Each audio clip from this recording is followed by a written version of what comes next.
Hello! I'm Elaine, and I'm a tour guide in the French Quarter. I do ghost tours.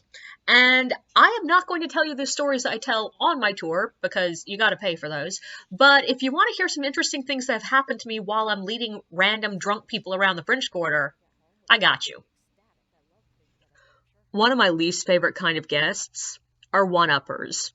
Now, they're not super common, thank God, but these are the kind of guests that after every single story you tell, feel the need to be like, oh, well, did you know in Austin this many people died of yellow fever? Or, oh, well, did you know that in Gettysburg this kind of ghost has been seen? Or the personal one-uppers where you tell a single personal story and they're like, oh, well, you thought you saw something out of the corner of your eye once? I once saw a full-body apparition slapping me in the face and calling me Jesus.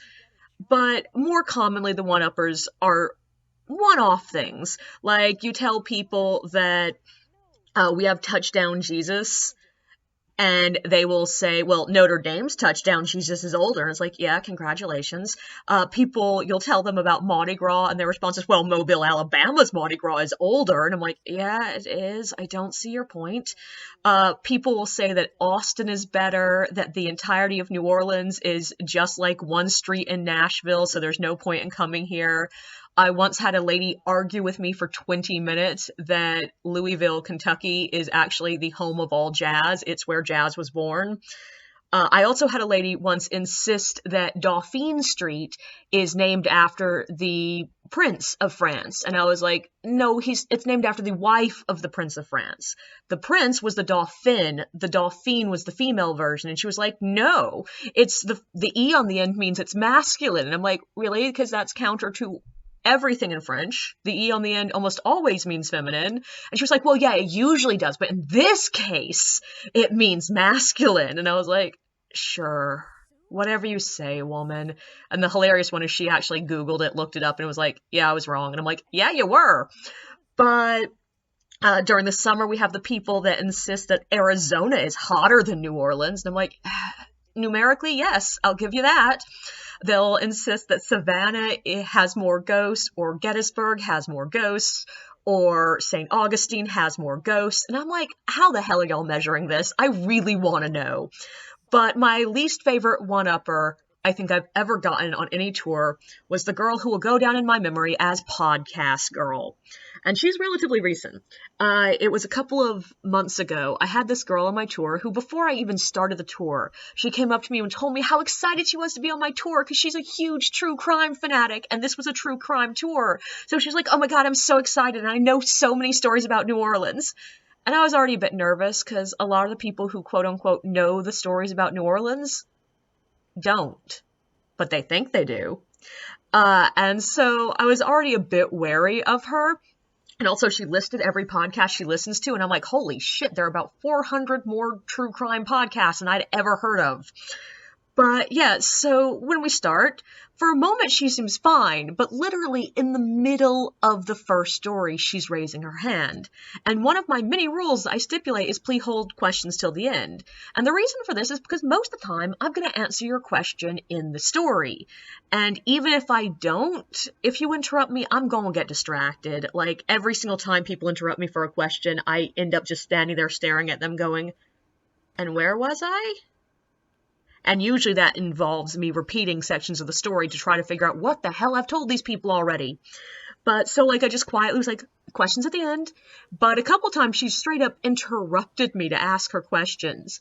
And all of her questions were things like, well, on this podcast, I heard that this was a voodoo slaying. Well, on this podcast, I heard that this couple is tied to another crime in Texas. Or on this podcast, they said that the body was found in 4 pieces, not 3. And I'm sitting here like, okay. And of course, my job is customer service. I have to be nice. And so I just listen to her and go, okay, well, I've never heard that. Or like, strange, I haven't seen the police reports indicate that. Or any sort of other thing to indicate that, like, I'm not dismissing you out of hand, but I just have never heard anything to corroborate that. And the main reason I'm doing this is because, frankly, not to say anything about podcasts, but they're sometimes wrong. Like, and it makes sense because most of these podcasts have a week or two at most to look up a case to do all the investigation. And a lot of them are doing their investigation just by looking at reports and shit online. And frankly, the tours, we tell these stories every night. Some of the tour guides out there have been telling the same stories for a decade or more. We have put in a buttload more research than you have. And yeah, I'm not working on my tours constantly. I will admit that, like, it's rare that I go and look up new news reports of any of these things, because I don't, like, care that much, because I have the basics, I have what I need. But my company actually had people on staff whose job it was to do the research. And all my friends are doing their research at random. And we all talk to each other. So when we find out something is false, we pass it on to everybody else. So yeah, I don't want to sound arrogant, but your tour guide probably knows a bit more about the stories they're telling than some random podcast. And eventually I lost my temper at this girl, and instead of being polite and be like, oh, that's interesting, I hadn't heard that, I started answering her quote-unquote questions with, well, that's wrong. Sorry. And near the end of the night, another person on the tour raised their hand and asked a question after the story was over properly. And before she could even get the question out, Podcast Girl interrupted and snapped, you don't want to ask her anything. She's just going to tell you that everything you've heard is wrong and that you're lying. And I sort of look at her and go, only if what you've heard is wrong? I did not get a good review from that tour, but you know, couldn't help myself. Don't forget to like and subscribe, and feel free to share your own experiences in the comments below.